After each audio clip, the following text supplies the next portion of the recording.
अरब सागर के किनारे एक छोटा सा गांव था, सिरायाट। यह गांव मछुआरों और नाविकों से बसा हुआ था। वहीं रहता था एक गरीब लेकिन जज्बाती नाविक, कासिम। उसके पिता भी नाविक थे, लेकिन एक तूफान में उनकी नाव डूब गई और वह समुद्र में समा गए। उस हादसे के बाद से कासिम की मां और छोटी बहन की जिम्मेदारी उसी पर आ गई थी। कासिम दिन रात समुद्र में मछलियां पकड़ता, कभी कभी व्यापारियों की नाव खींचता, लेकिन उसकी गरीबी कम होने का नाम नहीं लेती। गांव के अमीर लोग उसे ताने देते, देखो गरीब नाविक, सारी उम्र दूसरों के लिए नाव खींचते खींचते गुजर जाएगी। लेकिन कासिम के दिल में कुछ और ही चल रहा था। वह अक्सर आसमान की ओर देखकर सोचता, एक दिन ऐसा आएगा जब ये लोग मेरे नाम का सिक्का चलाएंगे। मैं सिर्फ गरीब नाविक नहीं रहूंगा, मैं समंदर का मालिक बनूंगा।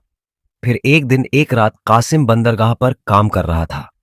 अचानक उसे एक टूटी फूटी लकड़ी का बक्सा बहकर किनारे आता दिखा। बक्सा बहुत पुराना था, उस पर जंग लगे ताले लगे थे। बड़ी मुश्किल से उसने उसे खोला। अंदर से एक पुराना नक्शा निकला। उस नक्शे पर किसी अनजान द्वीप का चित्र था और बीच में सुनहरी स्याही से लिखा था, जिसमें साहस है वही खजाने तक पहुंचेगा। कासिम की आंखों में चमक आ गई, लेकिन उसके मन में यह डर भी था कि क्या यह सचमुच खजाने का नक्शा है या सिर्फ एक धोखा।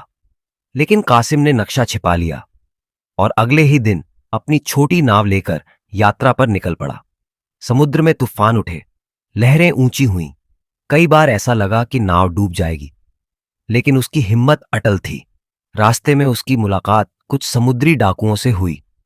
उन्होंने उसकी नाव घेर ली और कहा, जो भी पास है सौंप दो, वरना जान से हाथ धो बैठोगे। कासिम ने हिम्मत दिखाई। उसने अपने पास के कुछ मामूली सिक्के देकर कहा, मेरे पास बस यही है। लेकिन जब डाकुओं ने उसकी नाव की तलाशी ली तो उन्हें वो नक्शा भी मिल गया।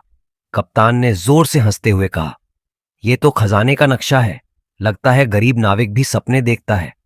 उन्होंने नक्शा छीन लिया।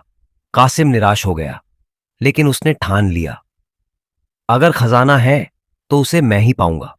नक्शा लेकर डाकू खजाने की खोज में निकल पड़े। कासिम ने अपनी नाव लेकर चुपके से डाकुओं का पीछा किया। कई दिन और रातों तक वह उनकी बड़ी जहाज के पीछे पीछे चलता रहा। भूख प्यास से हाल बेहाल हो गया, लेकिन उसके मन में खजाने की चाह थी। आखिरकार डाकुओं का जहाज उस रहस्यमयी द्वीप पर पहुंचा जहां खजाना छिपा था। डाकू खजाना खोदने लगे। तभी वहां एक विशाल समुद्री सांप निकला, जिसने डाकुओं पर हमला कर दिया।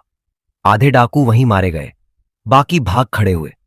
कासिम ने मौका देखा और साहस दिखाते हुए घायल डाकुओं में से एक को बचाया। उसका नाम करीम था। करीम ने कहा, शुक्रिया अदा करते हुए कहा, तुमने मेरी जान बचाई है, मैं तुम्हारी मदद करूंगा। यह नक्शा असली है और खजाना सचमुच यहीं छिपा है। करीम और कासिम ने मिलकर एक गुफा की खोज की। गुफा के अंदर दीवारों पर पुराने चिन्ह बने थे।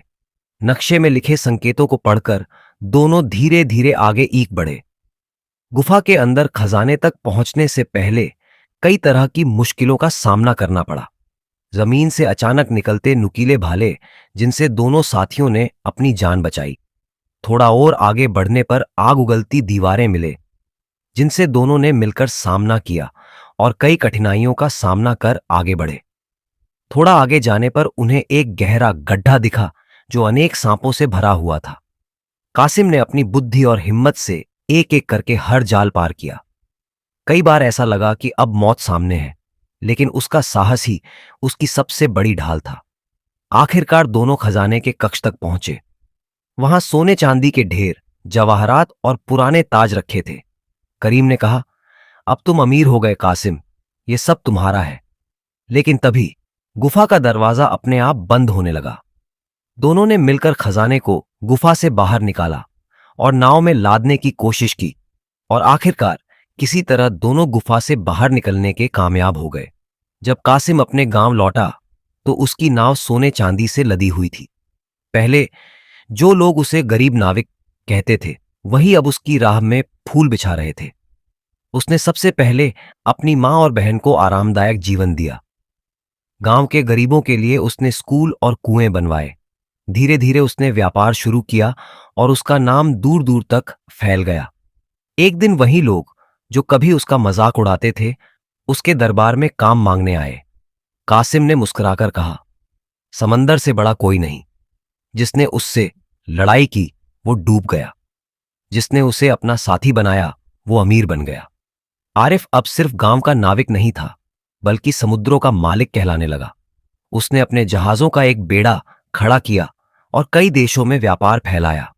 लोग उसकी कहानी सुनकर कहते, यह वही गरीब नाविक है जिसने साहस और मेहनत से अपनी तकदीर बदल दी। आरिफ अक्सर बच्चों को समझाता, गरीबी कोई अभिशाप नहीं है, असली अभिशाप है डर। अगर सपने देखने और उन्हें पूरा करने का साहस हो तो समंदर भी तुम्हारे आगे सिर झुका देता है। यह कहानी हमें सिखाती है कि संघर्ष, साहस और ईमानदारी से मेहनत करने वाला इंसान एक दिन जरूर अपनी मंजिल पाता है।